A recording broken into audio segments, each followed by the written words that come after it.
Bem, irmãos, deixa eu fazer um esclarecimento aqui, porque nós temos dois irmãos que estão vindo pela primeira vez. Você quer cantar? Como é que é?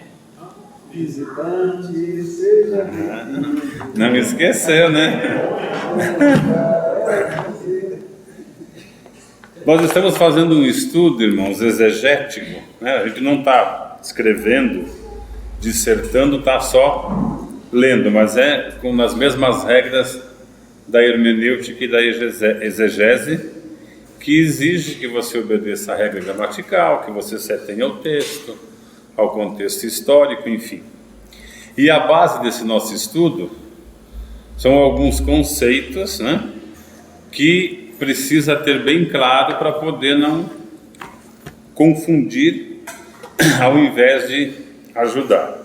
O primeiro conceito é definir bem o que é o Evangelho do Reino, que com o passar dos tempos, com a evolução das igrejas, esse conceito bíblico-teológico ficou meio de fora. O Evangelho do Reino é aquele que Jesus, nos seus 3 anos e meio de ministério, ensinou aos seus discípulos. Ele tem o registro total no livro de Mateus e depois alguns comentários dos outros evangelistas. E esse Evangelho do Reino, ele tem a sua fase do Antigo Testamento, a sua fase do Novo Testamento, todas as duas terrenas.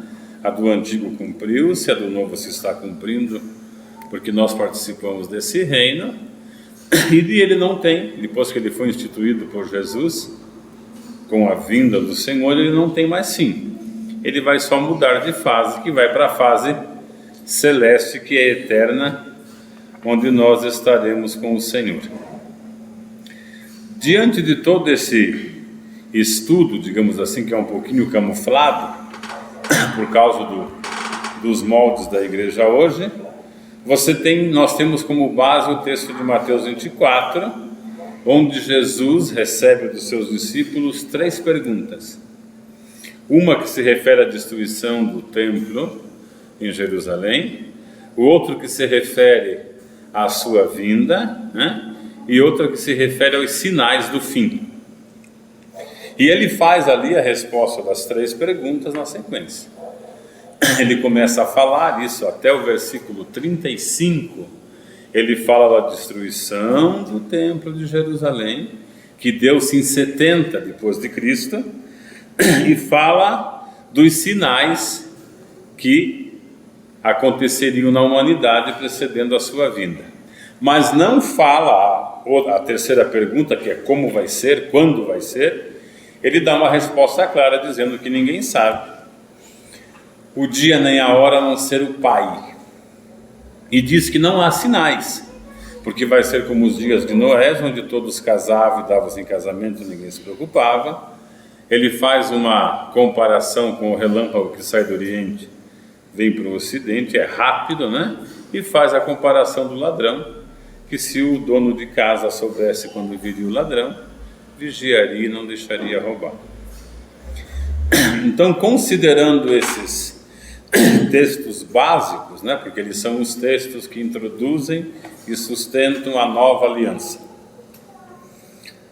Em casa você pode dar uma lidinha nesse Mateus 24, com cuidado, veja que são 3 perguntas no começo, e ele responde na sequência as 3 perguntas. Em base a todo esse ensinamento de Jesus, você tem no meio do sofrimento da igreja, que passa por suas tribulações nessa era primitiva, o consolo do livro do Apocalipse, que é destinado para aquelas igrejas que têm uma linguagem figurativa, profética e escatológica, mas direcionado àquelas igrejas, e que depois se estende também para nós, né, em alguns aspectos, devido à maldade do homem, devido à falta de amor, enfim, o homem sempre repete os mesmos erros. Considerando os textos do Velho Testamento, que fala desse reino, fala da justiça de Deus, o que a igreja passou, né? Tanto na era primitiva como na era medieval e até contemporânea, não falo de nós, falo das igrejas que sofrem nos países onde o Evangelho é proibido. O Apocalipse ele serve como consolo, como um livro que te mostra o poder de Deus, a vitória de Deus sobre o diabo, sobre o pecado, a vitória dos seus filhos, né, que estão no reino. Você compactando tudo isso, vão surgir perguntas, porque nós temos na teologia tradicional o pré-milenarismo, que é arrebatamento em duas fases, a igreja vai, reina, depois volta, né? Temos o midi-tribulacionismo, a igreja vai ser tirada no meio da tribulação, e temos o amilenismo, que não crê em nenhuma dessas fases. Vão surgir perguntas como o boda do cordeiro, milênio, né? Os 1000 anos com Cristo, enfim. Tudo isso ele só pode ser bem, digamos assim, respondido, mais ou menos percebido, se você acompanhar com esse estudo, né, do reino. Você tem que compreender o reino nessas 3 fases, e nós temos uma apostila. Nós estamos refazendo essa apostila, nós fizemos uma vez já, nós fazemos isso no sábado, é o reino. Nós estamos, acho que na 3ª ou 4ª lição dela, é uma apostila um pouquinho maior. A gente estuda, depois que a gente estuda, os irmãos podem levá-la para casa. Só depois que termina, tá?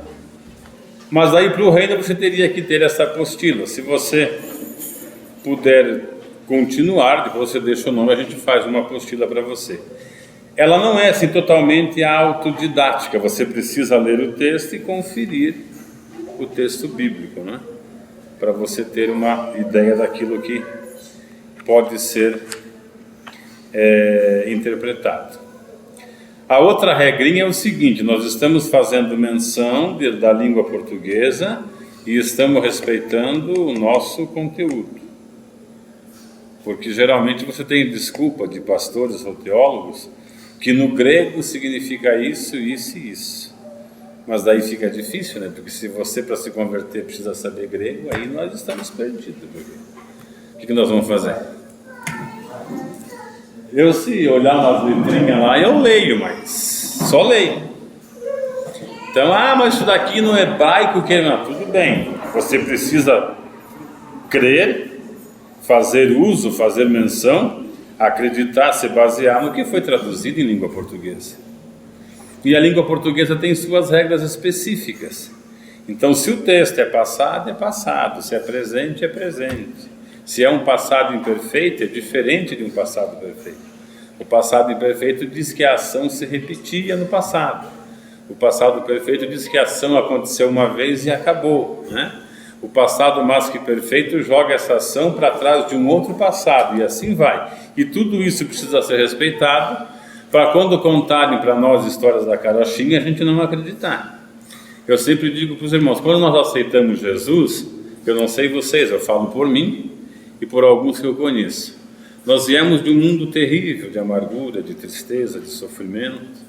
Então você se depara com o Evangelho, que é uma coisa maravilhosa, você pensa que está entrando no céu, e você pensa que aqueles irmãos que estão ali são todos anjos do Senhor, os santos e as santas de Jesus.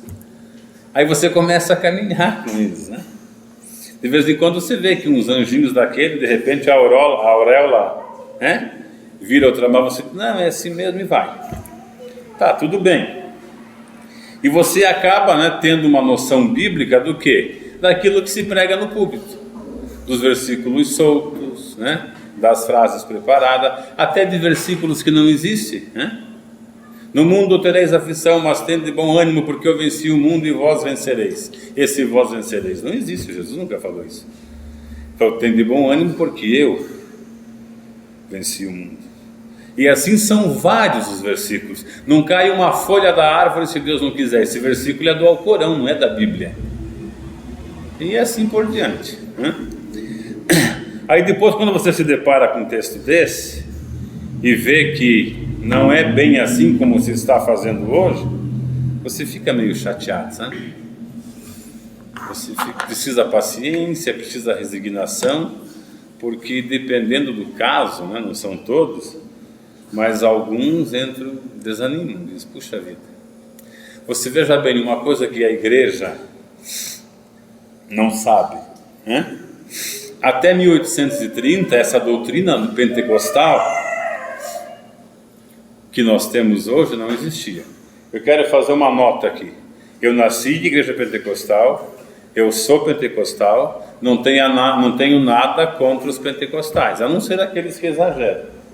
Tá? Pois é, o irmão não é pentecostal, mas eu sou. E gosto do meio. Só que acabou perdendo o foco. Então, até 1830, essa doutrina era desconhecida. Existiam algumas tentativas de interpretação desse apocalipse futurístico, com todo esse quadro maravilhoso de Armagedon, de guerra, de vitória, de anticristo, de marca com a besta e de mata, tanta coisa que não se sabia explicar. E uma divisão da Igreja Católica da Irlanda, a Igreja dos Irmãos, tinha uma jovem chamada Margaret MacDonald. Vocês não vão esquecer por causa do MacDonald, né? É um nome bem sugestivo. Ela teve uma visão, e nessa visão, nesse transe que ela entrou, ela mais ou menos repete o que estava vendo, o que estava acontecendo, com um arrebatamento em duas fases, uma parte silenciosa, um pouco ia, depois não ia, depois a guerra, depois... E o Derby, Nelson Derby, que era o teólogo da época, notou. E junto com o Scofield, um outro teólogo, fizeram a Bíblia Scofield com suas anotações e começaram a divulgar a doutrina. Essa doutrina teve o seu, digamos assim, a sua reestruturação na cultura inglesa, né? E dali disseminou-se. Quando o evangelho pentecostal chegou para nós, eu digo nós Brasil, em 1900, para dar uma data que abranja todas as igrejas que chegaram, ela chegou com essa doutrina, né? Com essa interpretação um pouco fantasiosa, mas no bom sentido. Porém, as igrejas que iniciaram nessa época, elas conseguiram produzir frutos espirituais porque elas não tinham a intenção das igrejas atuais. Quando abriu a frente de trabalho, seja para a Assembleia de Deus, que para a igreja, a Congregação Cristã do Brasil, que foram as primeiras que se organizaram nesse método pentecostal de manifestação de dons sobrenaturais, eles vieram com um bom intuito de salvação de alma. Você pode ver isso na tradução dos cânticos. Se você pega uma harpa cristã, se você pega um cantor cristão da congregação cristã, você vê que os hinos têm conteúdos de mensagem do evangelho, de salvação, de perdão, de arrependimento, de restauração, enfim, tem um comprometimento. E a igreja marcha durante todos esses anos, até os anos 80, para ser assim bem avançado, né? De um propósito bom. Depois, com a entrada do neopentecostalismo, igrejas de nascimento, né? Baseado na cultura inglesa, americana, começa a ter um foco diferenciado. Aglomeração de pessoas, prosperidade, entrada, saída. Começa logo no início, são poucas as manifestações, mas isso cresce, chega no que está hoje, onde não se há um verdadeiro compromisso com o Evangelho. Se você frequenta, já frequentou, se você já foi obreiro, principalmente de igreja pentecostal, você sabe que um dos índices de qualificação do obreiro é a entrada. Se você põe um cidadão numa igreja, e essa igreja não cobra aluguel, né? Não dá um bom retorno para a sua sede, o pastor diz que esse obreiro não é aprovado, que ele não tem chamada, porque ele visa o material. E isso não tem a ver com o reino de Deus. O versículo que todo mundo conhece, mas que ninguém faz questão, né, de examiná-lo, ele foi dito não por acaso. De graça recebeste, de graça dai. Se trata de evangelho. Ah, mas tem o versículo que diz que o pregador do evangelho pode viver do evangelho. Viver do evangelho é uma coisa, meu irmão. Enriquecer do evangelho é uma coisa totalmente diferente. Ah, mas o evangelho promete prosperidade. Prosperidade é ter o que comer, o que vestir e onde repousar. Mas Jesus ensina isso. Tendo o que comer, o que vestir, alegrai-vos. Ele mesmo não tinha onde repousar a cabeça. Prosperidade não é riqueza, não é fama, não é status, não é poder. E a igreja entra nesse cenário, né, de prosperidade, e hoje ela é uma igreja praticamente política, porque os esforços dos líderes para colocar representante no Congresso é grande. Eles querem até determinar o que é crime e o que não é crime. Isso não é uma função da igreja. Quem determina o que é crime e o que não é crime é o Estado. A única coisa que a igreja determina, e só ela pode determinar, mais ninguém, nem Congresso, nem soberania, nem... é que o que é pecado e o que não é pecado. É essa a autoridade da igreja. Nessa briga de homossexualismo, eles dizem tudo errado. Eles dizem que o homossexualismo é aberração, que é antinatural, que é crime, que é uma nojeira, que é isso, que é aquilo, que está contra a natureza. Mas nada disso é verdade. Não é crime porque se o Estado disse que não é crime, não é crime. É a Constituição que delibera o que é e o que não é. Não é monstruosidade porque faz parte do ser humano. Nós não somos monstros, apesar de termos atitude animalesca, não somos monstros. Não é antinatural porque faz parte da natureza do homem caído. O homem caído não tem a ver com Deus. Mas diz a Sagrada Escritura que isso é pecado. Mas ninguém vai à televisão, quando vão, no debate com a Gabi, ou com o Bial, enfim, com outros, dizer que é pecado. Eles vão dizer, não, nós aceitamos, na nossa igreja tem até banheiro GLS. Homem, mulher, GLS, nós aceitamos. Pode sentar, a gente trata bem, pode participar do culto, mas é lógico, isso faz parte da educação. Nós somos civilizados. O que eu preciso saber é se esse cidadão pode comungar, pode receber a ceia, pode continuar casado, o Misael com o Misael, e ser obreiro da igreja. É isso que eu preciso saber. Mas isso ninguém fala. Por quê? Porque derruba o ibope político. Eles não vão lá pela causa do Evangelho. Eles vão lá para defender partido, para defender classe. Então esse estudo, o objetivo dele é abrir, esclarecer um pouquinho essa confusão, né, que acabou pegando. Se você se assustar, mas não tem como resolver isso de uma outra forma. Não tem como você falar para o mundo.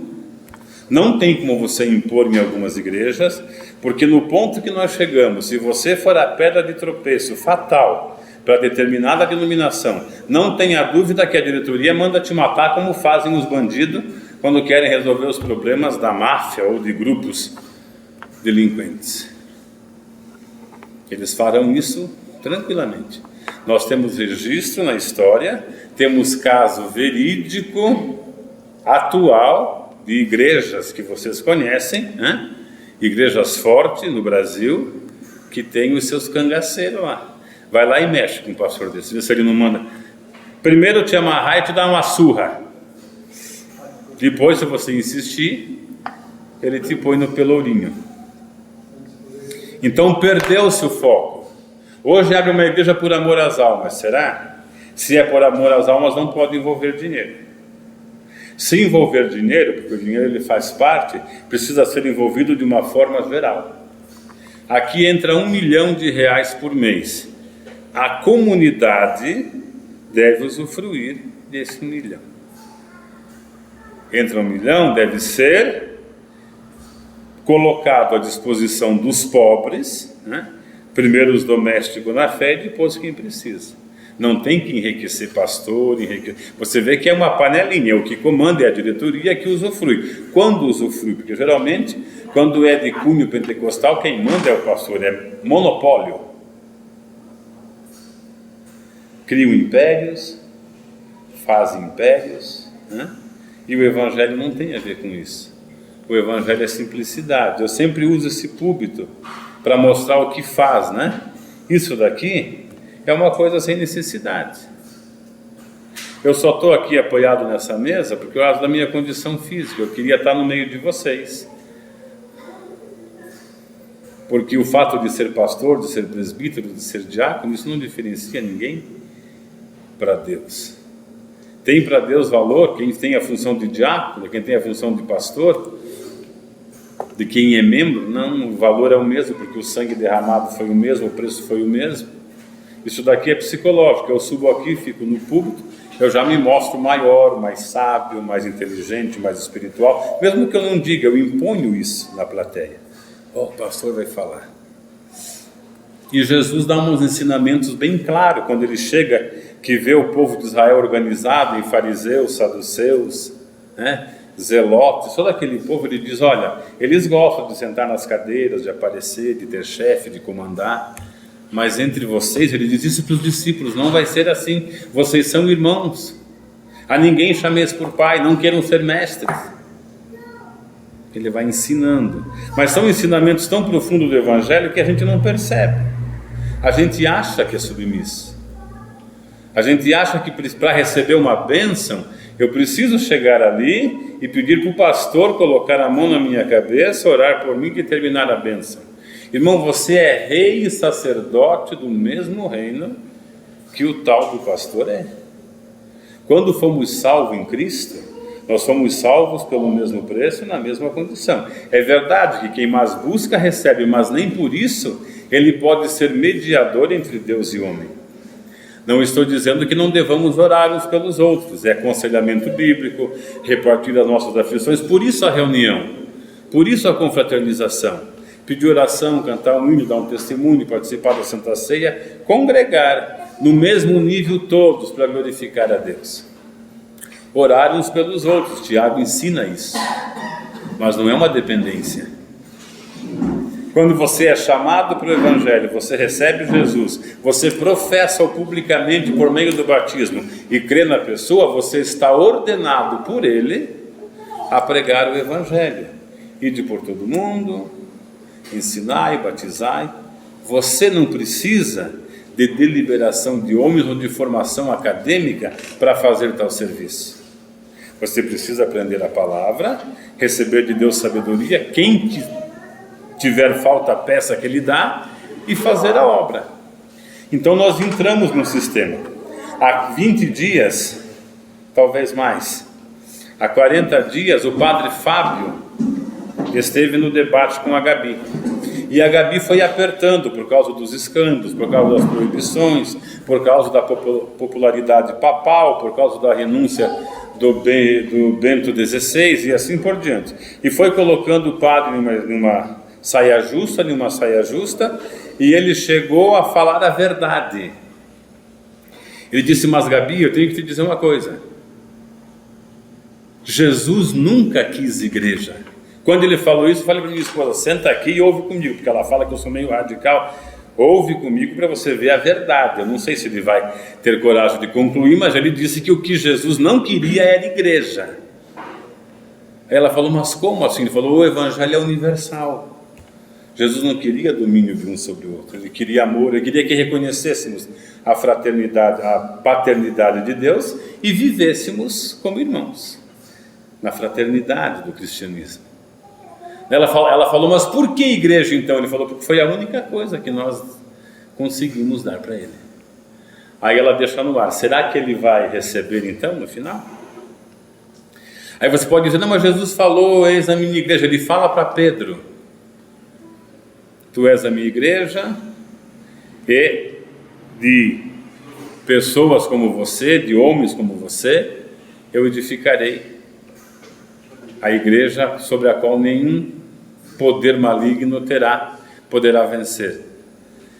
Aí ele fez, já custou a cabeça. Todo mundo na mídia, e-mail, eles querem que o padre Fábio seja excomungado. Ele já teve que ir até Roma, se retratou, falou que ele nunca falou contra a igreja, que longe dele, ele já desfez tudo. Ele falou, mas não foi homem para sustentar. E não tem o que ele fazer, porque ele não mudaria, ele só seria um escrachado. Não sei a que ponto chegaria a punição da igreja, mas ele falou isso, né? Com convicção, e depois ele teve que fazer igual Galileu, ele teve que engolir, né? Então essas são verdades que o objetivo é você observar, né? Se por acaso você não concordar, ver que não dá, amém, nós vamos continuar sendo irmãos e amigos por isso, né?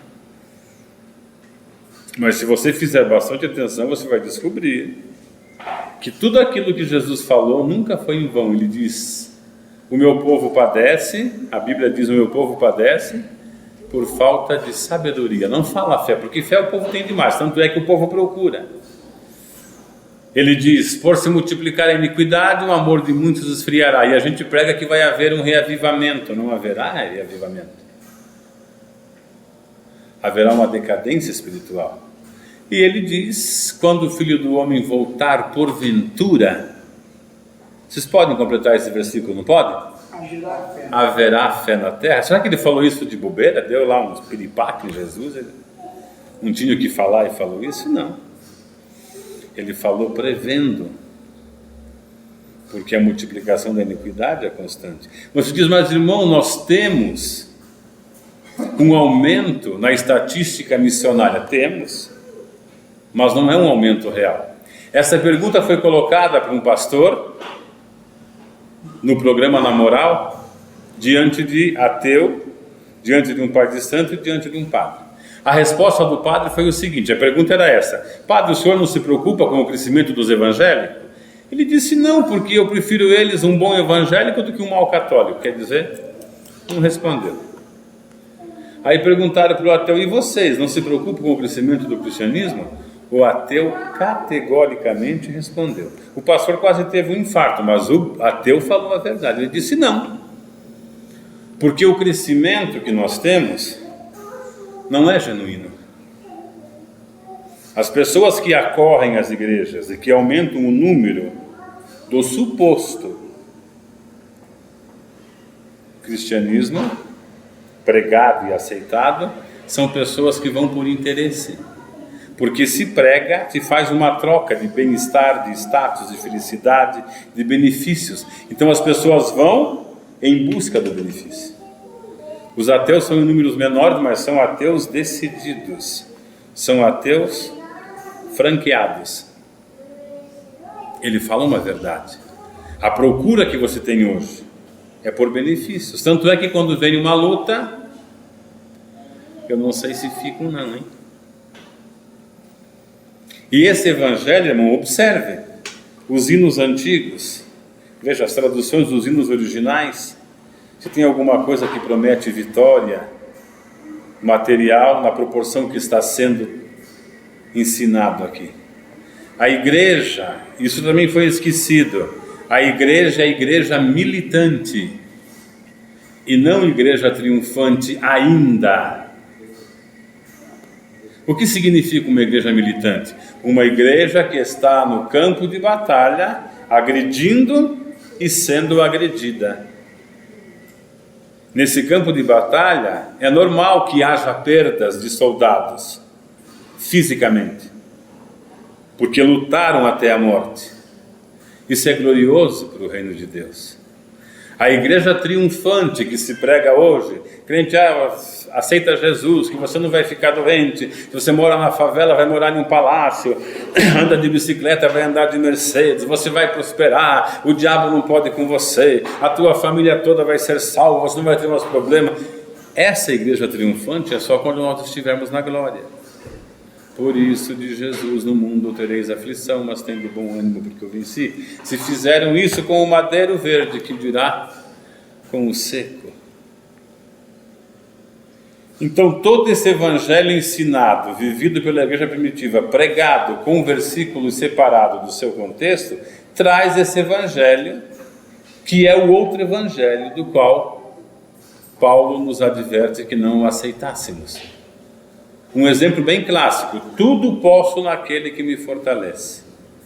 Você já prestou atenção no que Paulo diz antes de dizer isso?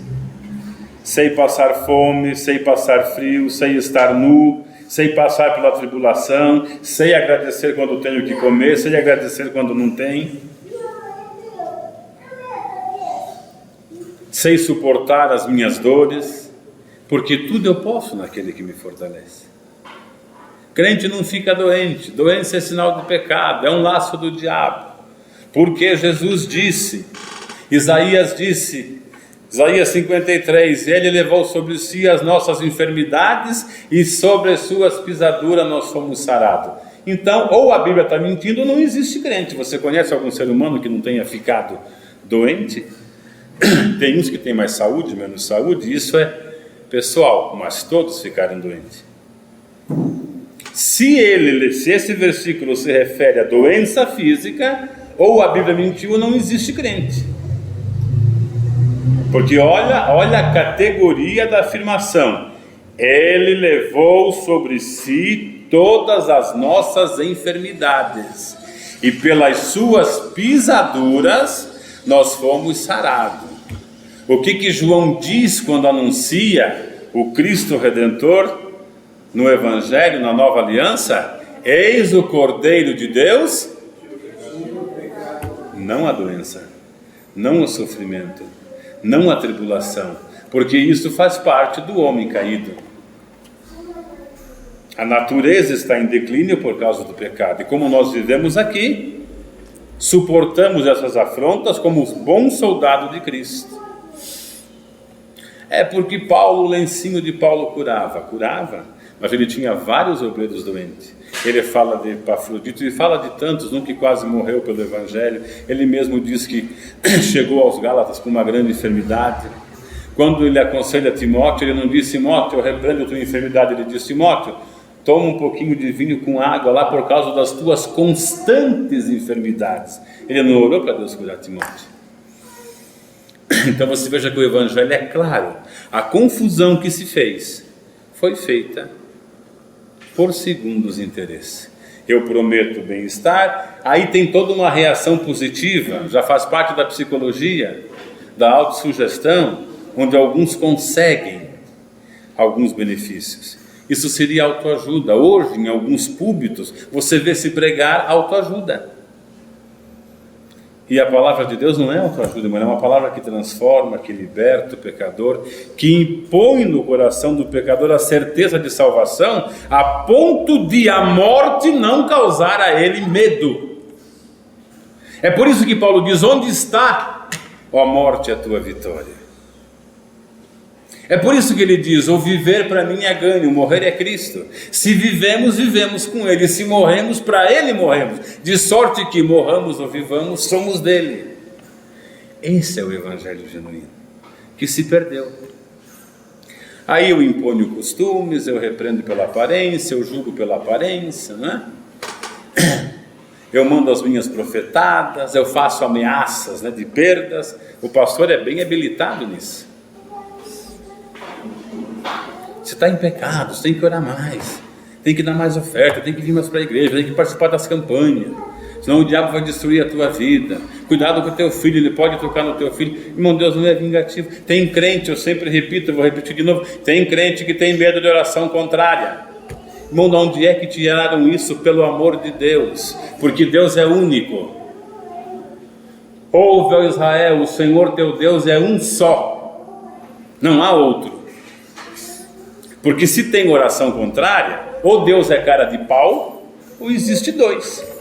Chega o Natal e diz: Senhor, abençoa o Ederaldo, porque é meu amigo, amém, vou abençoar. Chega o Charles e diz: Senhor, mata o Ederaldo, porque não é meu amigo, eu dou 500 de oferta. Aí Deus diz: será que eu mato ou será que eu não mato? Oração contrária? Que Deus é esse? E o crente tem medo de oração contrária. Eles fazem campanha para quebrar a oração contrária. Aí diz: não, meu irmão, o diabo ele escuta, e o servo dele ora. Pois que ore? De que lado você está? É o que eu digo: se o pai de santo tem poder para pegar teu nome, colocar na boca do sapo, jogar no cemitério, desmanchar teu casamento, destruir o teu lar, matar a tua esposa, matar teu filho, matar você, então você está servindo a Deus de bobeira. Você me desculpe a expressão. Eu que gostaria de ser pai de santo.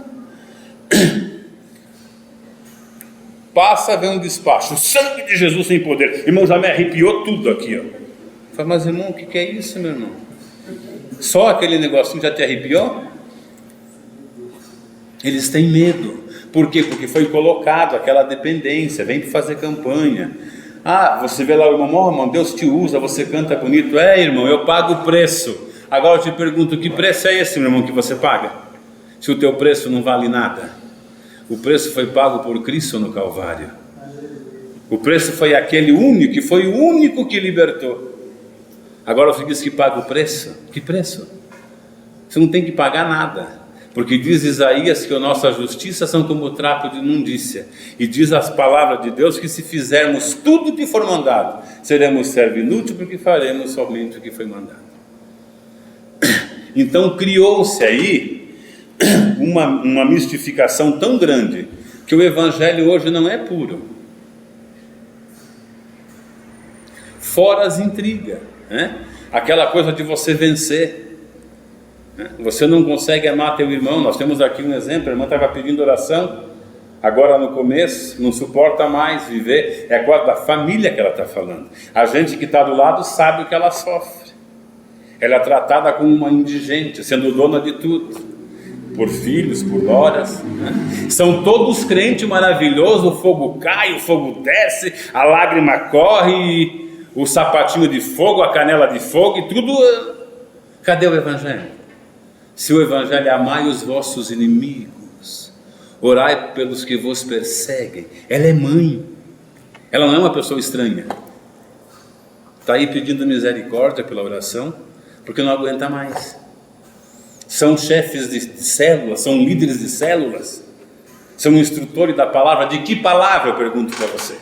Eu estou dando um exemplo que eu tenho aqui do lado. E o que tem pelo mundo todo? O Evangelho perdeu-se. Aí ele quer que o ímpio, né, aceite Jesus. O ímpio observa, ele diz: eu ser crente igual esse camarada aí, Deus me livre. Prefiro rezar para a Cidinha lá, que eu estou muito bem. Por causa do testemunho. Orai pelos que vos perseguem. Até nos hinos você encontra aí agressão à palavra de Deus. Aquele muito famoso que faz os irmãos chorar, né? Agora eu vou estar no palco e você na plateia. Quando eu estava aí você não me ajudou. Agora você vai ver quem eu sou. Isso não é evangelho, isso é macumba. É na macumba que a gente faz demanda.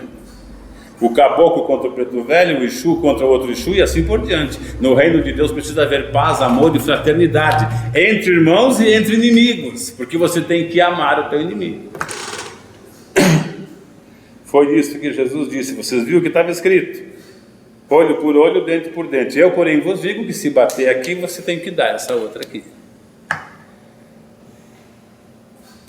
Isso é evangelho. Eu não sei aonde vamos parar com essa disseminação do outro evangelho, mas uma coisa eu tenho certeza, que só entra no céu quem estiver no evangelho de Deus, na palavra de Deus.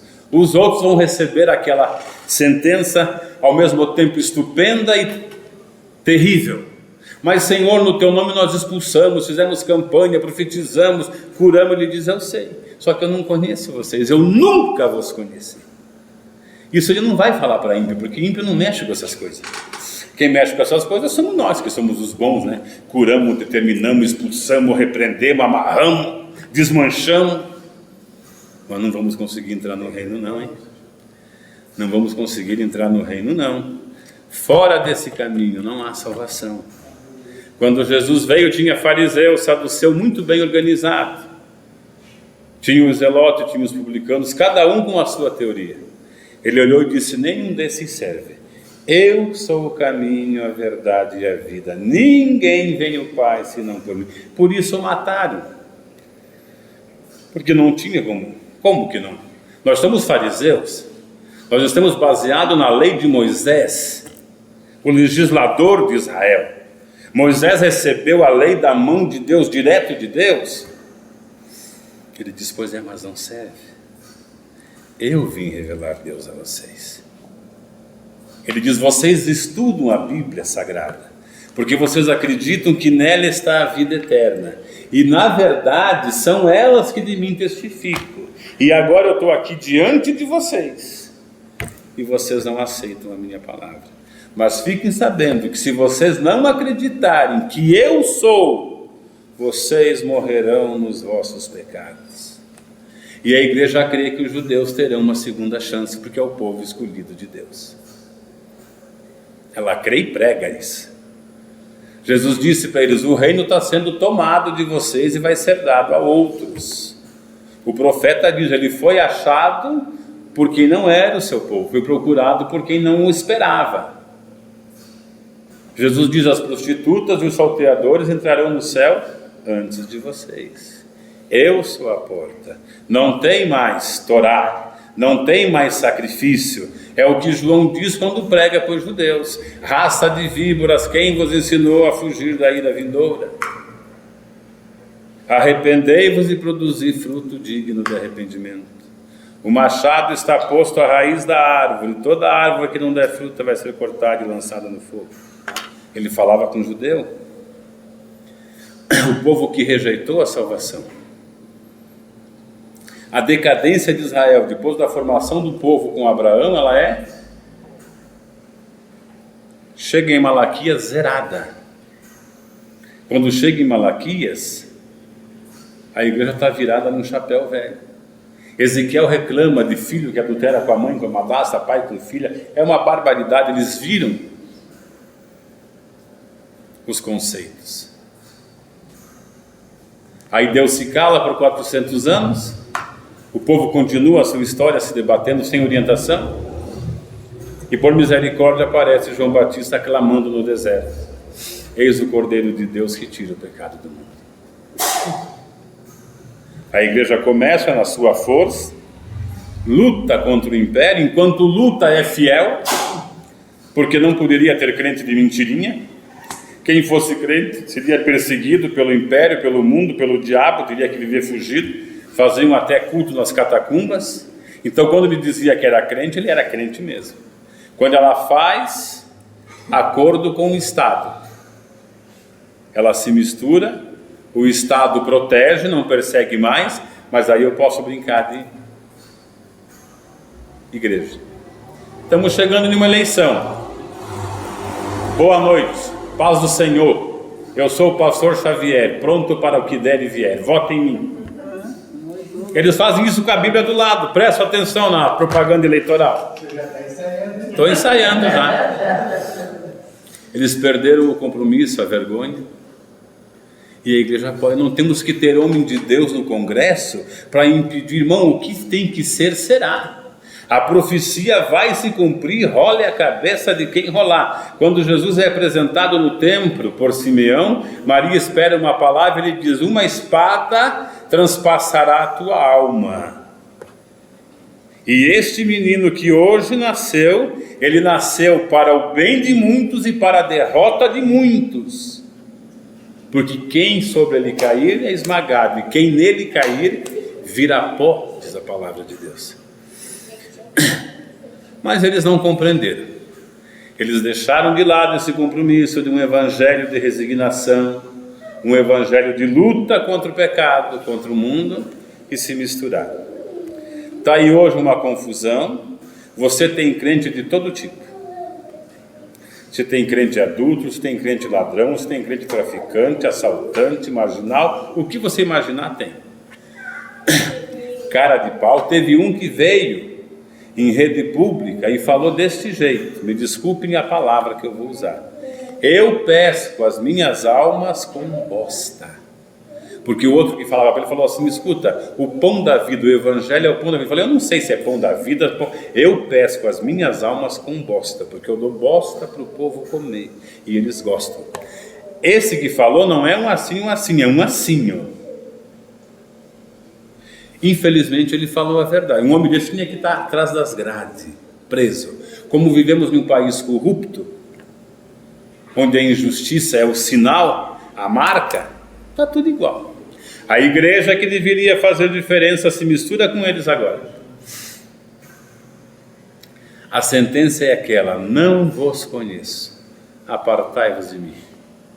Para os que suportarem, para os que conseguirem viver um evangelho genuíno, vinde benditos do meu Pai, para o reino que vos está preparado desde a fundação dos séculos. Diga. Como que está a lei do charlatismo? Como, irmão? Charlatismo. Já vale alguma coisa? O que tem? A lei do charlatismo. A lei? A lei do charlatismo. A nossa lei aqui ela é um pouquinho morosa, né? Eu fiz missão fora um tempo. Na Itália, por exemplo, se você escandalizar uma igreja, você vai para a cadeia. São 3 anos de reclusão sem fiança mesmo e sem direito à defesa, se a maioria da Assembleia te acusar. E depois que você sair, você não pode mais exercer o sacerdócio. Aqui, eles vão propinando, né? Vão dando propina. Eu tenho vários amigos que dão propina. Para a federal não fazer isso, para não ir para lá, para não ir para cá. Eles dão sugestão, ó, faz isso, dá uma implantadinha, põe um pouquinho de dinheiro aqui, muda um pouquinho a fachada, para o ministério não perseguir. Países assim, o primeiro mundo é mais difícil. Na Alemanha, o pessoal não brinca muito de igreja, né? As igrejas, a fé, na verdade, está bem derrocada, mas é por esses escândalos. Eles culpam o diabo, o povo é duro de coração, não. Isso não é totalmente verdade. É que eles vão lá falando bobagem, o povo diz não. Isso não. Mas aqui, eu não sei até que ponto essa lei serve, né?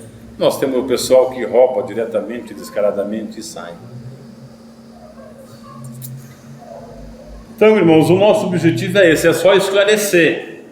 Eu fiz uma reilustração do caso para que você, não dá para mim, não quero que você tenha, como cidadão brasileiro, você tem direito de escolher, né? Mas se você ler a Bíblia de uma maneira mais concentrada, considerando os fatos, você vai ver que o foco está longe. O foco está longe. O que aconteceu nessa virada? Pegou-se o Antigo Testamento,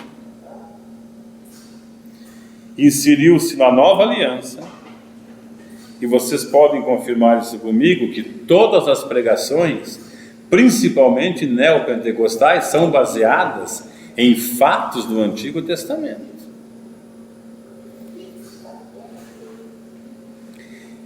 Jeremias 31:31. Vamos ler, irmãos? Vamos ler? Começa do 25. 31, 25 até o... Vamos lá, até um pedaço lá a gente manda parar aí. Porque satisfiz a alma cansada e saciei toda a alma desfalecida.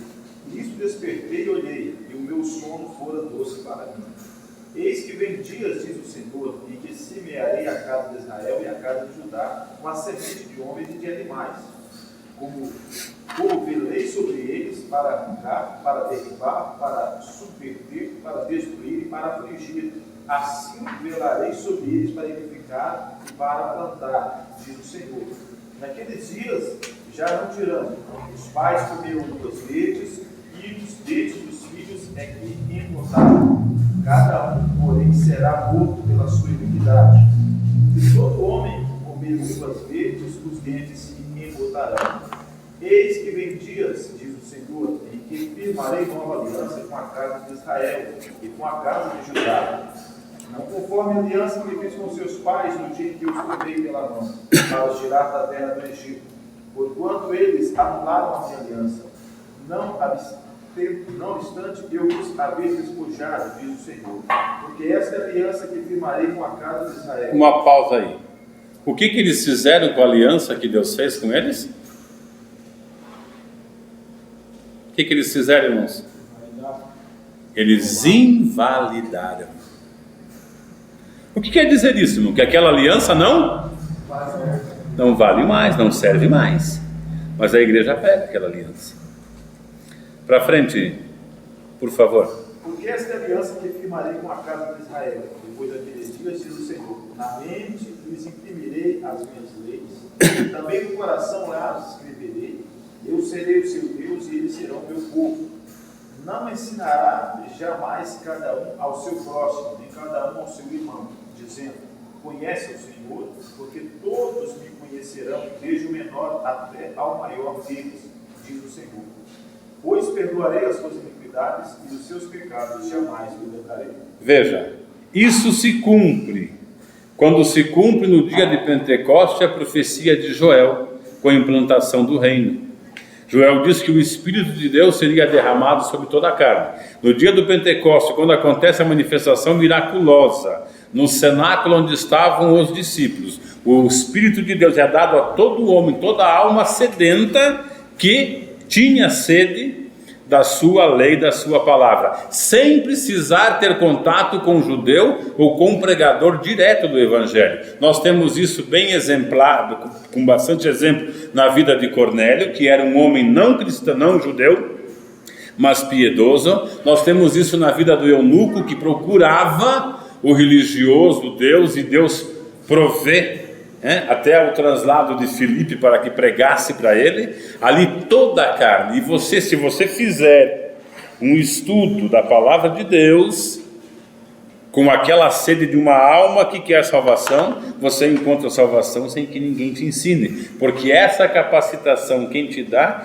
é esse Espírito que foi derramado. Você pode dizer, mas e o concerto com a casa de Israel e com a casa de Judá? Quando Jesus chega, ele chega anunciando o Evangelho aos judeus.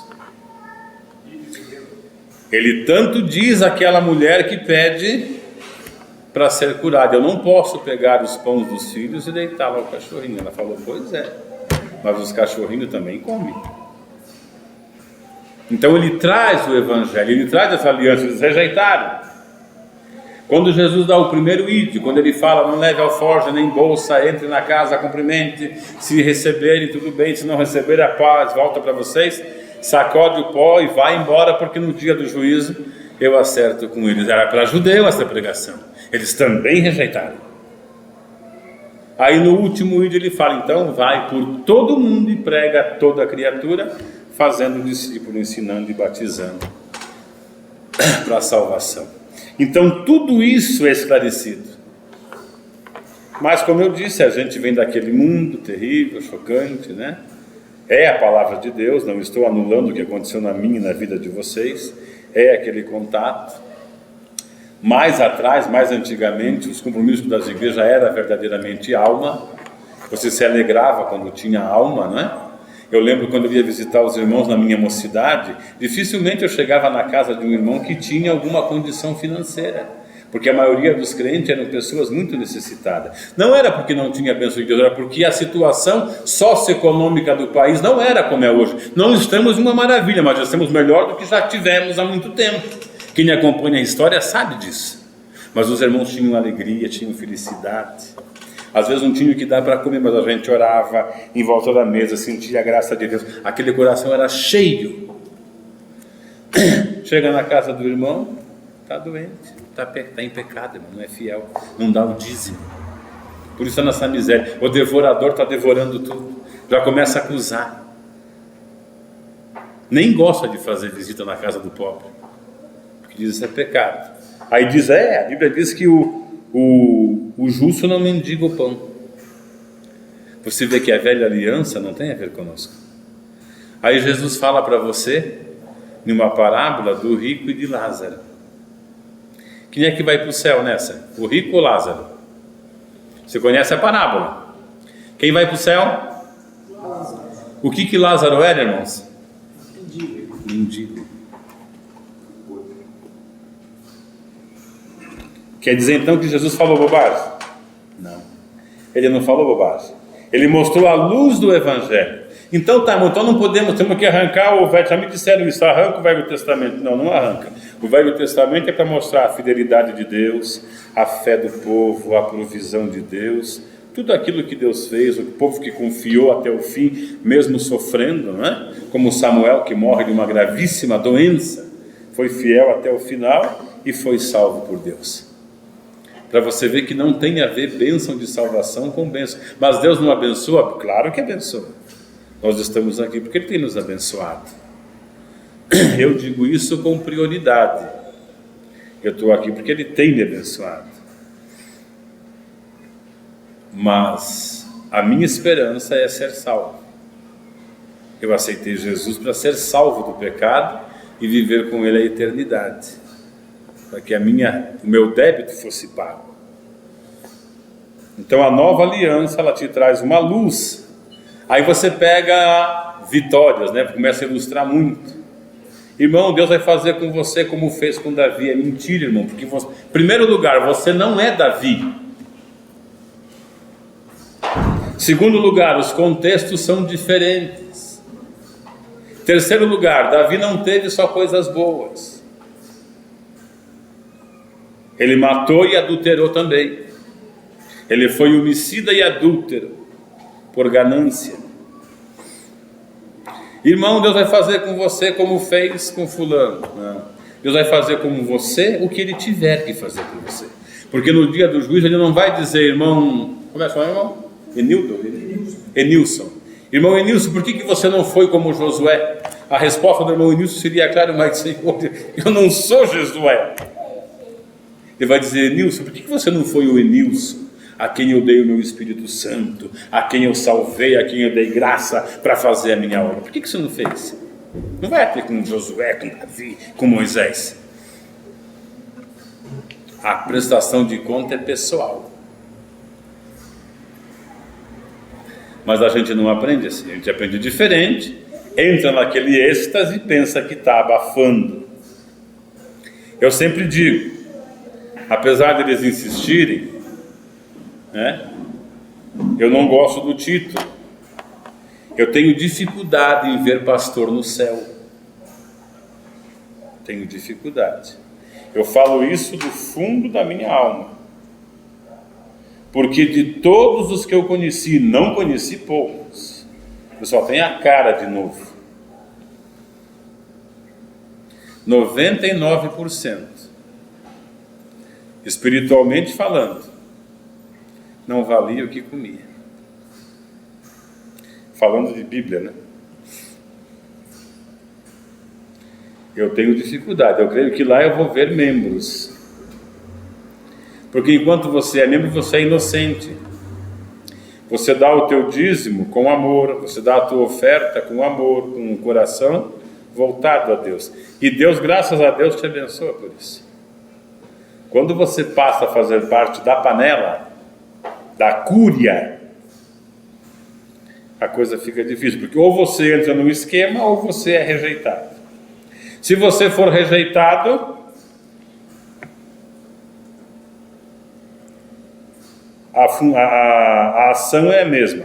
Cuidado com o Natal, viu, irmão? Ele é um divisor de obra. Cuidado, não tem mais o Espírito de Deus. Está em pecado de igreja, cuidado, nem cumprimenta ele não, viu? É perigoso. Eu difamo meu irmão para me livrar do problema. O pastor faz isso com classe. Com classe. Porque ele não diz que você tem que dar o dízimo porque Abraão deu o dízimo? Amarra você lá em Abraão? Porque o nosso pai é Abraão.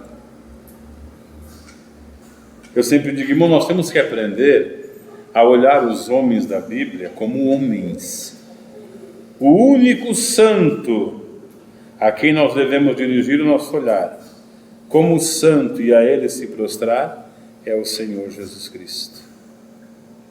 Porque Abraão teve suas falhas. Abraão fez um pacto e creu, porque confiou, foi-lhe imputado por justiça e chegou a ser chamado filho, amigo de Deus. Mas foi um homem com as mesmas dificuldades que nós. Quando a Sarinha diz, sai aí com a Agar, faz um filhinho com ela, porque daqui não vai sair nada. Ele não esperou. Mandou braço, mandou ver, como diz o povo, né? Depois, quando ela falou, manda esse piá embora, porque mandou embora. Evangelho aí não tem piedade. E assim foi. Quando chega no Egito, medo de morrer. Tu és minha irmã, hein? O faraó, quando soube, ele falou, mas rapaz, como é que você me faz uma coisa dessa? Como é que você me coloca em um problema desse? Esse Deus mata todo mundo aqui por tua causa. Pega essa mulher e some daqui.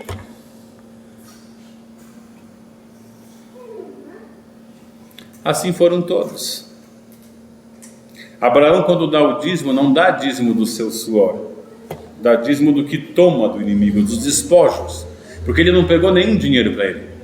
Quando os reis ofereceram, ele falou, eu não quero o dinheiro de vocês, para que quando eu enriquecer, vocês não digam que eu enriqueci por causa de vocês. Dá para o soldado aí a parte deles e pronto.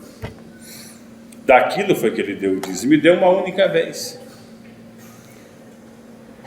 E para quem deu deu uma única vez. Não, mas aí não virou lei não, só virou lei com Moisés.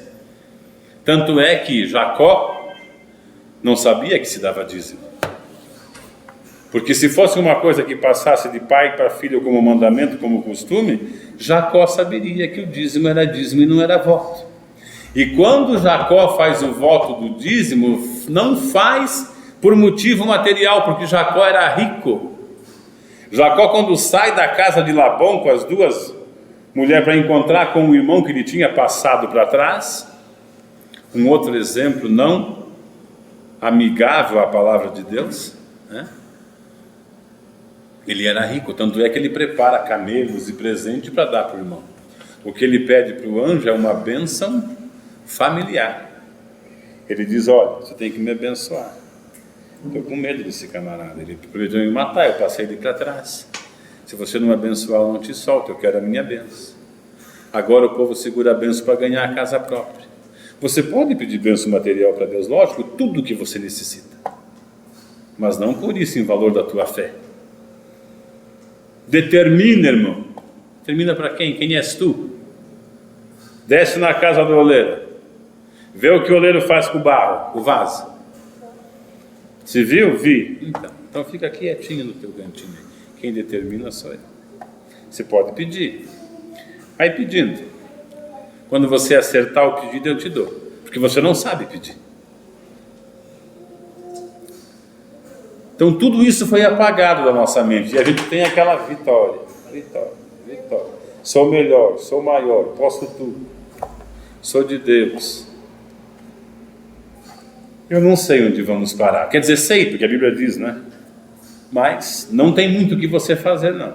Se você levar uma mensagem dessa na tua igreja, tenha certeza que é uma vez só que você prega. Te deixarem terminar. Mas, irmão, então o dízimo não é bíblico, não. E como é que Malaquias 3 diz, me roubais e dizei no que te roubamos? Bom, vamos ler o contexto, não hoje, vamos ler quando fizermos o estudo do dízimo de novo. Deus, quando fala ali, fala com os sacerdotes, irmãos, não fala com o povo. Porque o sacerdote tinha compromisso, o povo tinha compromisso de manter os levitas. Mas a derrocada de Israel estava tão grande, eles estavam abandonando a mulher, largando qualquer coisa, e nem isso mais estavam fazendo, esquecendo que os levitas não tinham recebido nem terra como herança, dependiam do pão deles para comer, nem isso eles davam.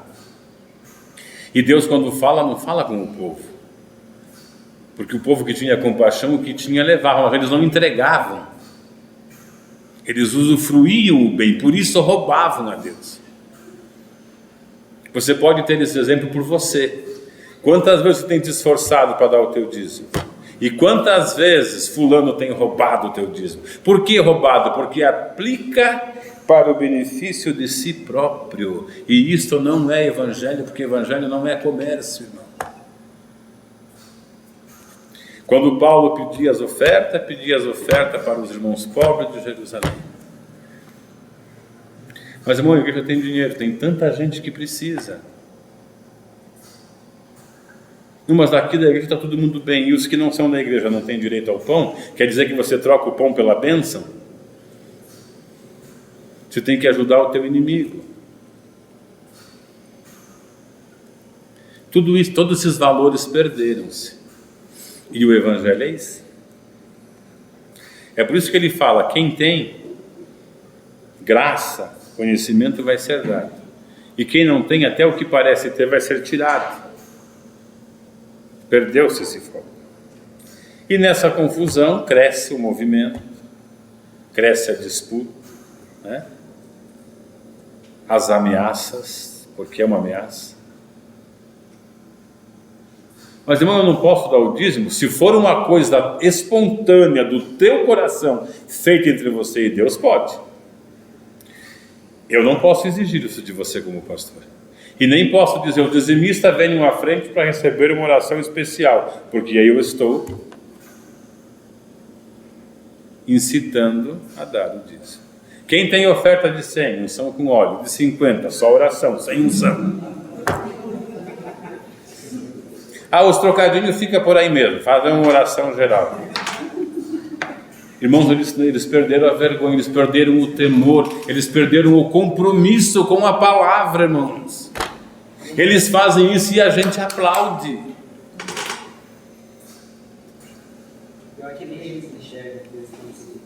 Mas o pecado gera pecado, um abismo chama outro abismo. Um cego guiando do cego, cai os dois no buraco, não tem como sair dessa. Eles já fazem por instinto, porque o valor foi trocado. Numa reunião de obreiros, vocês são todos obreiros. Irmã Edith, quando entra na sua igreja lá, diga um valor aí, irmã Edith. Diga um valor em real. Em real? É. 50 reais? Tá excluída, irmã. A senhora me dá uma entrada de 50. Quanto é que entra na sua, Antônio? 1 milhão. É, tá bom. Esse obreiro é aprovado. Esse tem ministério. O Senhor está na vida dele. Irmão, vocês me desculpem. Vocês me desculpem. A irmã Edith vai para o céu. Ela só tirou 50. Aquele ali não sei para onde é que vai. Ele tirou 1 milhão. Mas esse aqui é o aprovado na visão da igreja. Nossa, irmão, tem ministério. Cadê a visão espiritual? Hein? Cadê a visão espiritual, irmãos? Eu não posso. Dízimo não faz parte da nova aliança, mas Jesus disse aos fariseus, Jesus pregava a judeus que deviam cumprir a lei. Paulo não pede dízimo. Paulo diz oferta segundo o Senhor prosperou e pôs no teu coração. Quem decide isso é você. Se você for avarento, o problema é teu, você vai resolver isso com Deus. Mas eu não posso te impedir de assistir o culto, de participar, de até ser um dos ativos na igreja, porque você não dá dízimo, porque você não dá oferta. Quer dizer que isso aqui é uma sociedade onde se paga para se ter lugar? Eu não acredito que o cristão convertido seja mão fechada, porque se ele for mão fechada, avarento, ele já não é convertido. E se a mensagem do evangelho é pregada diariamente, ele sabe para onde ele vai. Então ele abre a mão, ele doa, ele dá com amor.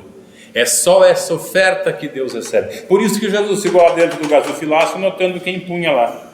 A viuvinha pôs o último. Ele falou, essa deu mais do que todo mundo. Aquilo não era dízimo, porque não tinha entrada, não tinha nada. Outra coisa, onde é que a Bíblia diz que dízimo é dinheiro? É comida, é mantimento, é entregue para os sacerdotes. Onde é que nós temos sacerdote? Me aponte. Eles se fazem, né?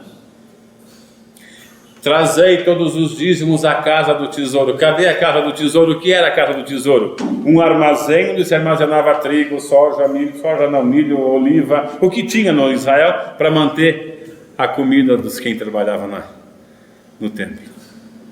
Nós não temos casa do tesouro. Tem o bolso do pastor, tem a Caixa Econômica Federal, onde você deposita.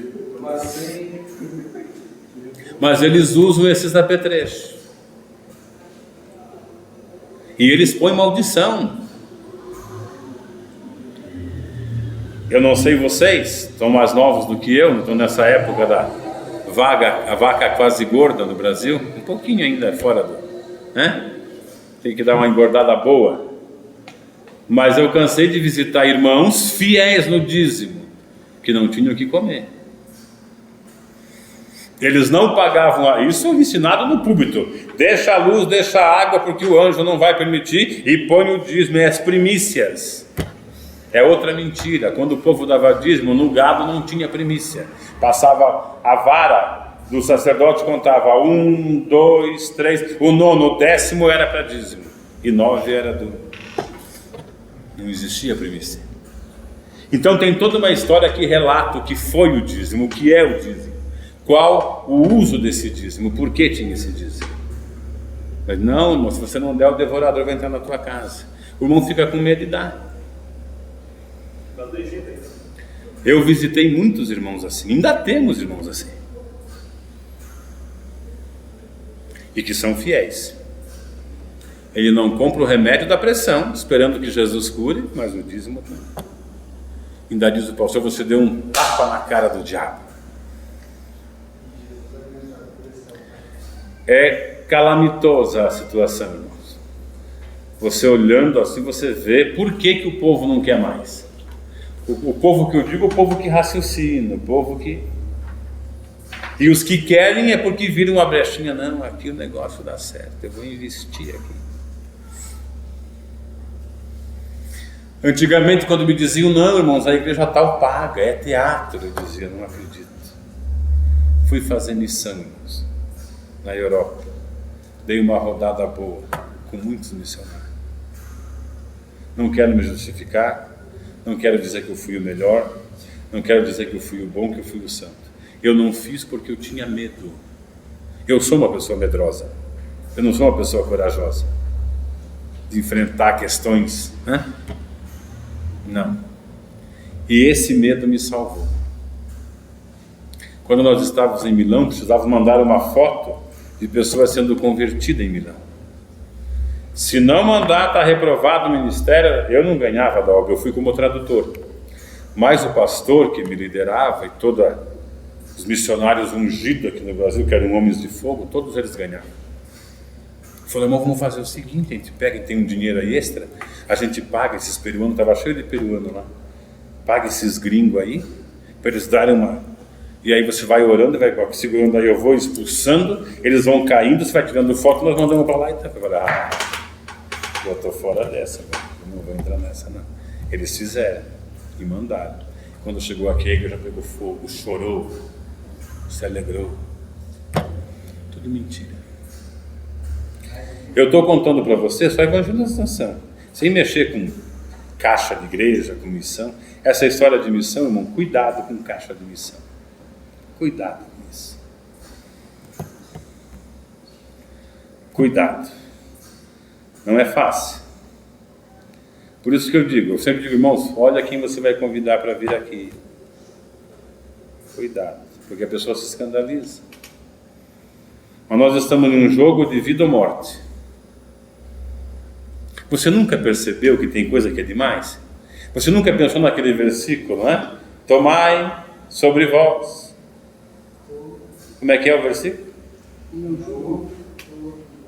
E aprendei de mim, e humilde, porque o meu jugo e o meu fardo encontrareis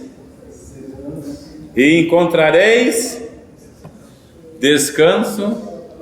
O versículo tem que ser dito inteiro.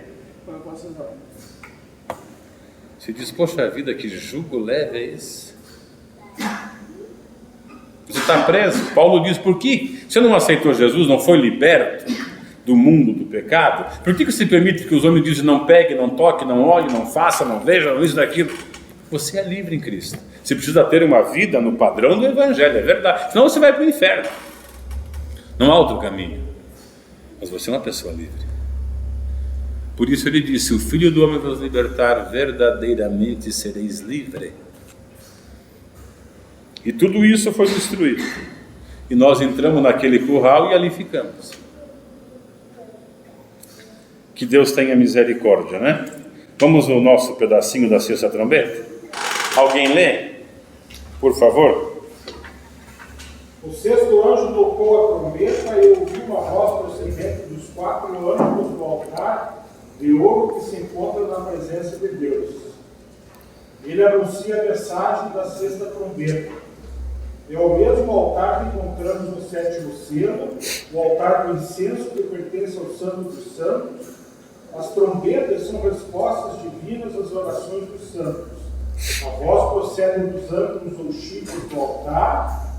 Veja a descrição do altar do incenso em Êxodo.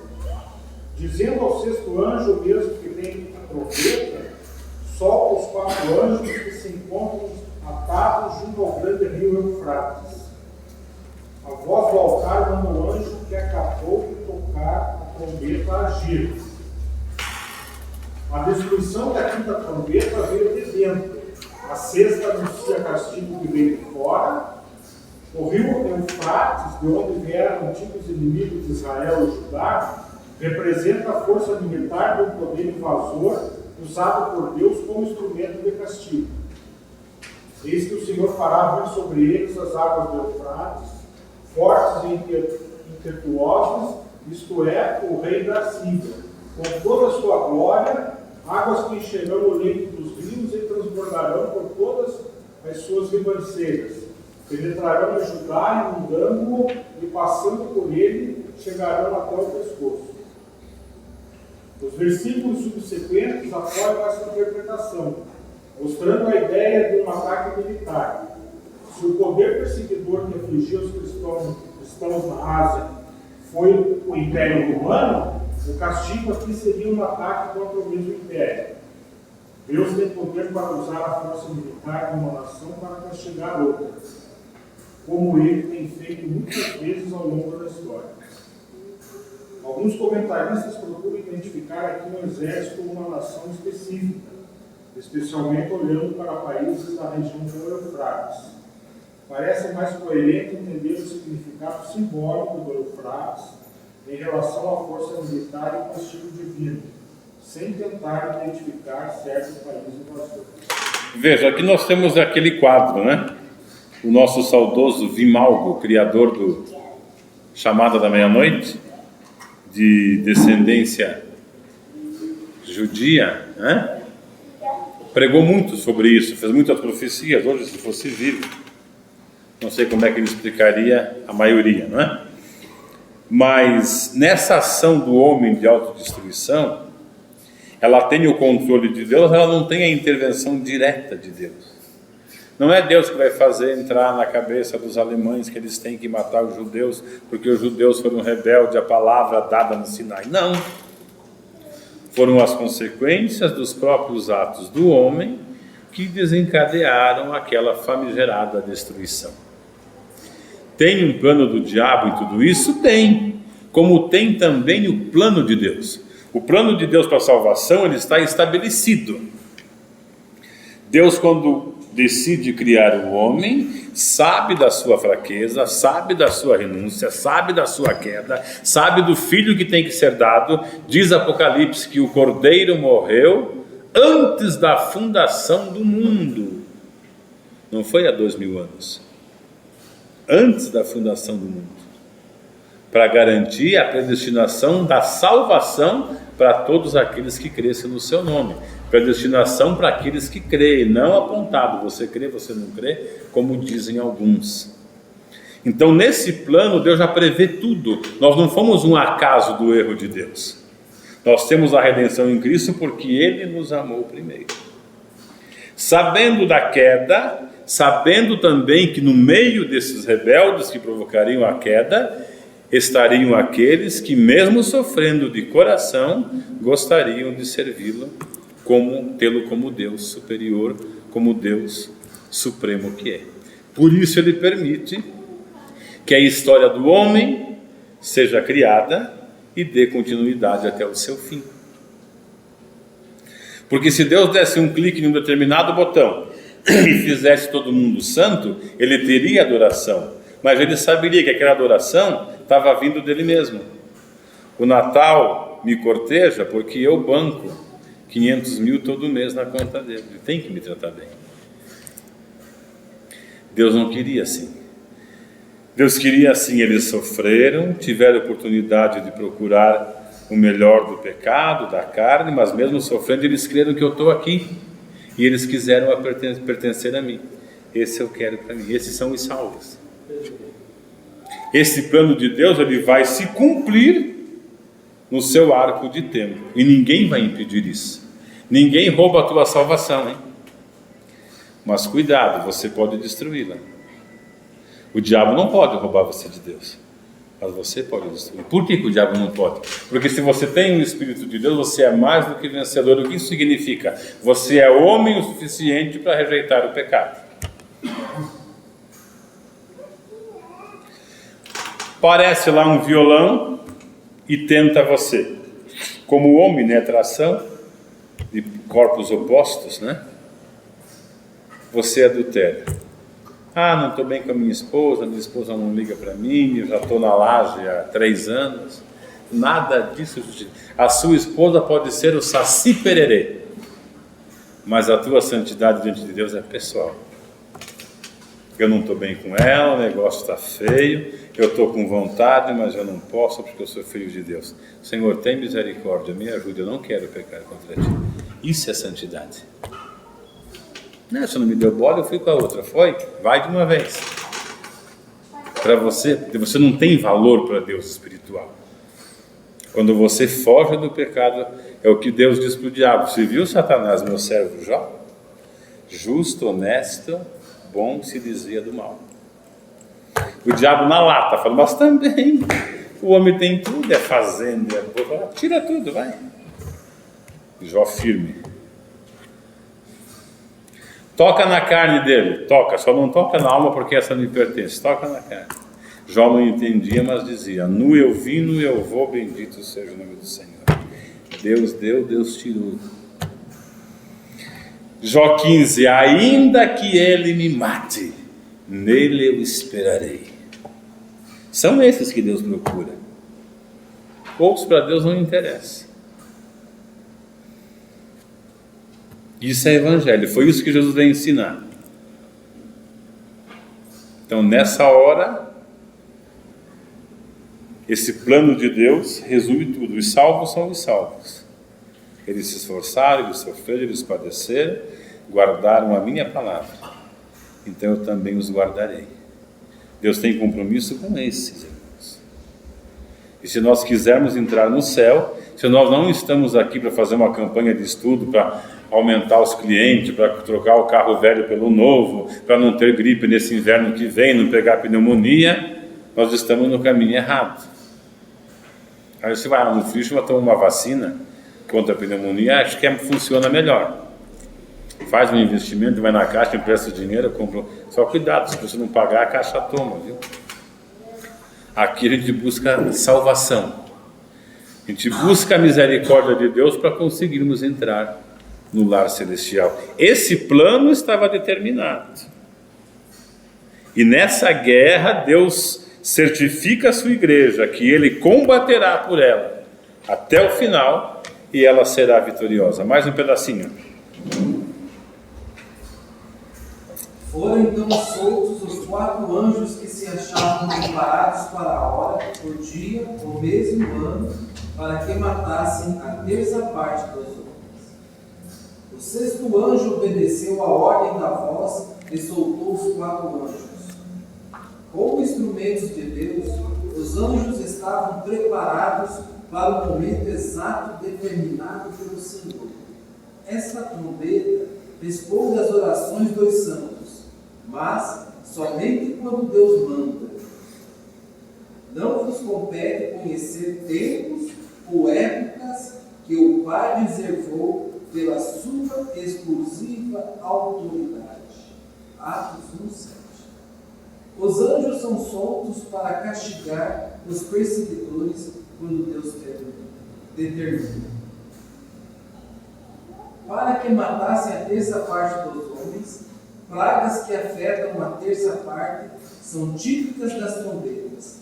A primeira afetou e a terça parte da terra e das plantas. A segunda atingiu a terça parte do mar, da vida marinha e das embarcações. A terceira prejudicou a terça parte das águas doces. A quarta escureceu a terça parte dos céus. Agora, a sexta traz a morte da terça parte dos homens. A quinta trombeta causou dor, mas não matou. A sexta traz morte para alguns, mas não para todos. Vamos marcar aqui que nós paramos aqui, tá? Veja, toda essa revelação dada a João, para quem pegou desde o começo, a igreja passava por uma dificuldade muito grande. Tinha ido embora o Senhor Jesus, os apóstolos estavam já no final, lá pelo Apocalipse nós tínhamos João, as igrejas da Ásia, que representavam todo o império espiritual, né, da igreja primitiva, passavam por dificuldades. Segundo a história, quem cuidava da igreja de Éfeso, onde João era presbítero, nesse intervalo que ele foi levado para a ilha de Patmos, era Timóteo, né? o obreiro de Paulo, que para quem Jesus diz: tenho contra ti que deixaste o primeiro amor. Então eles estavam num sofrimento. O templo destruído, já não se fazia mais sacrifício. Os romanos profanaram, sacrificaram um porco no altar, profanaram, adulteraram, mataram, destruíram famílias e mais famílias. Então a igreja sente o seu choque. E como eles esperavam a volta iminente de Jesus, e já eram anos 90, já não havia mais iminência, eles já fizeram uma interpretação avançada, digamos assim, para aquilo que receberam. Então a carta vem para dizer que Deus está no controle, e que quando Deus determina, mata-se homens, destrói-se planetas, enfim, muda essa natureza. E alguém pode dizer: mas Deus é ruim, Não, Deus faz isso dentro da sua onisciência. Ele sabe a pessoa que vai ser ruim, malvada, enfim, diabólica até o final, e não vai aceitá-lo. E esses, se não houver possibilidade de salvação, ele, dentro da sua vontade, da sua sabedoria, ele pode deliberar a morte. Mas isso não compete a nós. E esse é um dos pontos de decadência da igreja atual: fazer campanha contra o inimigo. Eles rezam o Salmo, porque está repetindo, está rezando, rezam o Salmo 140, para Deus matar os inimigos deles. E se você abusar, eles ainda dizem: cuidado que eu vou te pôr na mão de Deus, é para Deus te matar que ele está falando isso. Como se Deus fosse vingador, que Deus ama todo mundo, e Ele precisa que isso seja demonstrado por nós. Se tiver que fazer justiça contra alguém, contra o império, contra o mundo, contra as potestades desse mundo, por tua causa, decide e faz Ele, porque Ele é soberano. Amém? Então esse é o evangelho que Jesus tenta trazer. Eu digo tenta porque não 100% recebeu. Foram poucos que receberam, por isso ele foi levado à cruz, porque não foi entendido nem pelos seus, A igreja depois toma rumo e hoje ela perde de novo esse rumo. Não interessa muito mais falar sobre o inferno, sobre o diabo para os crentes. Interessa falar para o diabo do vizinho do crente que incomoda o crente. Irmão, não posso jejuar. Chegou domingo, é viola, como é que é? Viola minha viola? Um programa que tem aí é o dia inteiro, Chitãozinho, Chororó, Belarmina e Gabriela, todo desatualizado, Tunique, Tinoco, Vou orar lá para Deus, vamos ver, ou Deus converte, ou Deus tira, ou Deus mata. É um terreiro de Umbanda, irmão, temos que orar para Deus acabar com aquilo lá, coisa do Satanás. Orai porque vos persegue, amai os vossos inimigos. Ele está ali do lado para você interceder por ele, para ele ver que no teu testemunho tem amor e que Jesus se revela em você e assim ele se converter. Mas não, eles fazem campanha no monte: ou libera ou Deus mata, porque meu Deus é já, meu Deus é um fogo destruidor. E aí começa a falar um monte de bobagem da qual não conhece e não tem a ver com o evangelho. E a gente crê: não, é isso mesmo, vamos pôr fogo no diabo. E o amor ficou de lado. Evangelho, nada de evangelho. Aqui não tem evangelho, porque é desse jeito. A gente precisa entender a palavra, para que ela possa verdadeiramente fazer brotar no nosso coração, como diz João, frutos dignos de arrependimento. O machado está posto à raiz, O que não der este fruto, não é outro não. Quais são os frutos do Espírito? As qualidades do fruto: bondade, vamos lá, irmãos? Amor, alegria, paz, benignidade, autocontrole. É esse que precisa brotar. Cuidado com os dons. É antibíblico ter dom? Não. Só que dom não salva, dom condena. Só um pouquinho. Dom não salva, dom condena. O que salva é o Espírito, o fruto do Espírito. Por que o dom condena? Porque ele faz você pensar que você é o bom. Você se orgulha. Você ora e Deus cura. Eu sou eu. Aquele está curado, mas você vai para o inferno quando morrer. Não tenha dúvida disso. Porque o orgulho é o maior dos pecados. É um pecado contra o qual, se não for pelo Espírito de Deus, você não consegue batalhar. Foi por isso que quando Paulo pediu para Deus tirar o espinho, ele falou: não, Paulo. O próprio Paulo explica, ele diz: para que eu não me gloriasse pelas maravilhas das revelações que me foram dadas. Sofre aí, porque é assim que eu consigo te ajudar. Pode buscar dom? Pode. O dom nunca é dado para você, não esqueça disso. O dom é dado em benefício do próximo. Se você quer o dom, quer, é para se colocar no ministério. Vai buscar doente, vai buscar quem necessita e vai ministrar para ele. Se não está com vontade de fazer, não é pecado não fazer como dizem, não. Mas então não se meta besta, desculpem a expressão. Fica no teu cantinho. Não é pecado você não fazer uma coisa que você não quer fazer. Deus não obriga ninguém a fazer nada. Se você não quer fazer, tem quem faça. Porque se você fizer sem querer, para Deus não tem valor. Eu estou indo para a igreja para não ir para o inferno. Você vai para o inferno indo para a igreja do mesmo jeito. Você tem que vir para a igreja, essa comunhão. Quando eu digo igreja, não é isso aqui, somos nós. Para glorificar, para testemunhar, para cantar, para louvar a Deus, para dizer que Deus é bom, para com os irmãos aqui se ajudar espiritualmente. É por isso que nós nos encontramos, não temos outro motivo. E quando eu faço isso de coração, é um culto. O nosso culto aqui é individual. Deus não vai abençoar vocês por minha causa. Cada um de vocês aqui precisa de uma bênção, é você e Deus. Pode ser que eu esteja em adultério, que eu esteja falando tudo isso e seja eu um adúltero. Aí se vocês vieram aqui dependendo da minha oração, eu vou orar para vocês, e como eu estou em adultério, Deus não vai abençoar nenhum de vocês. Deus seria ingrato, porque vocês não me conhecem como Ele me conhece. Da mesma forma vocês, pode ser que o santo seja eu e o adúltero seja vocês. Eu peço para vocês orar e Deus não me abençoa. A bênção que eu tenho que receber, que você tem que receber, não depende de ninguém, depende de você crer e de Ele te dar.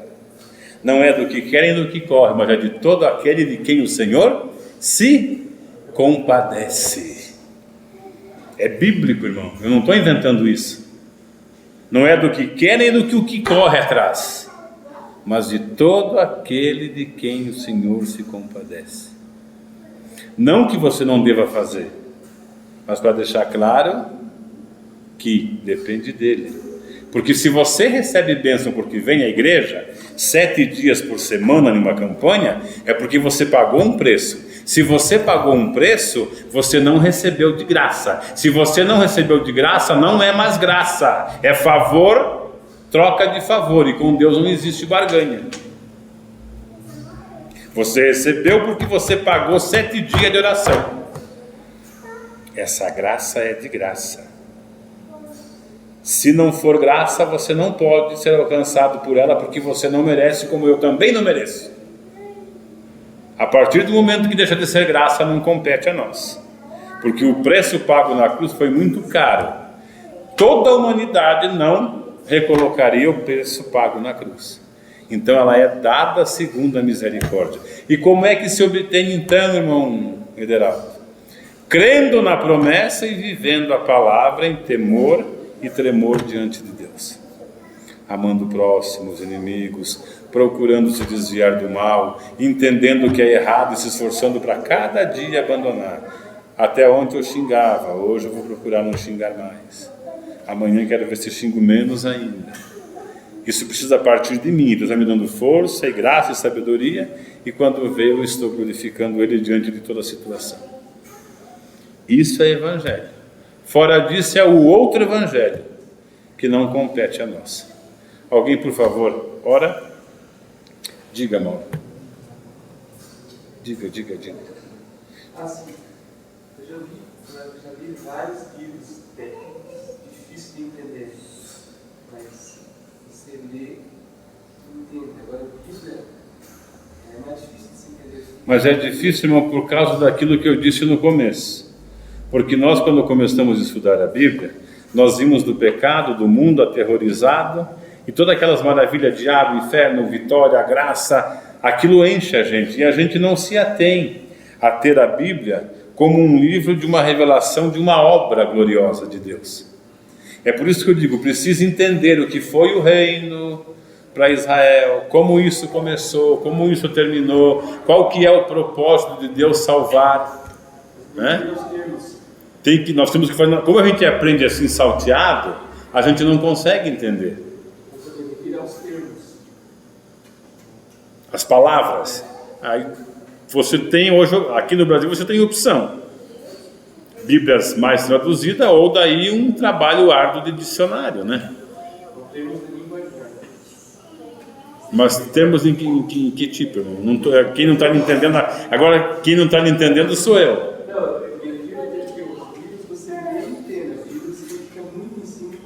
Mas não é uma questão do termo, é a questão da conexão da história.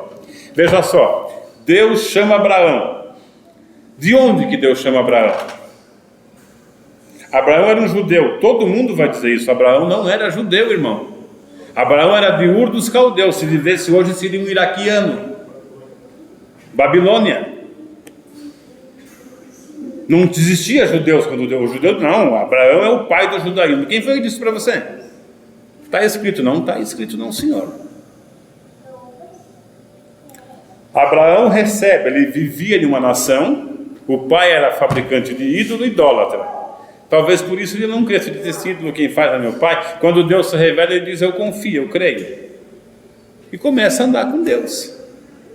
Aí Deus olha as nações, todas tinham os seus deuses. Deus queria um povo especial. Deus constrói, faz a nação de Israel. Começa com esse caldeu, que hoje seria um iraquiano, e Deus vai ensinando, vai moldando, ensina tudo. Faz a nação. São chamados depois de hebreus por causa de Éber, são chamados depois de judeu porque viveram na região de Judá. E assim, então como a gente não entende isso, fica. Por isso que eu digo, precisa acompanhar no contexto, desde o início, para a gente poder entender como é que isso chegou. A história que escondem de nós. O seminário evangélico não dá aula de patrística, são 370 volumes que contam a história de todo o povo na igreja. A gente não conhece isso. Aí a gente perde esse foco. Mas isso a gente tem que fazer com calma, tem que estudar devagarinho, viu, irmão? Pra gente, quando eu chegar, acho que na terça parte, você vai dizer, o negócio é que daí encadeia, né? Você vai. Alguém olha, eu estou no oxigênio, hein? Eu falo até amanhã de manhã, se vocês não orarem aí.